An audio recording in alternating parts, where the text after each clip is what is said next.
Next thing that we have to do is configure the HTTP client inside the startup class file, because here if you see in the client we are only using API coupon.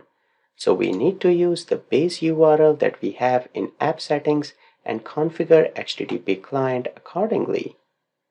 So if we open up the startup class file of the shopping cart API, let's scroll down here, and on the services we will add HTTP client.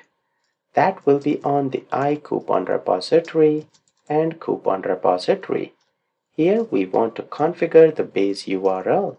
So we can say u goes to u.base address, and this we want to retrieve from the app settings.json.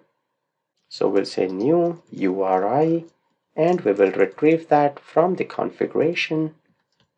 First we need to write the key here, or the section name, which is service URL. And in that service URL, there is a key with the name of Coupon API. That will retrieve the path and configure the HTTP client. Next thing, where we have the cart repository, we will also have to register the coupon repository. That was all the configuration that was needed in startup class file. The last thing is inside the cart API, we need to make sure that the coupon and discount is still valid. Let's do that in the next video.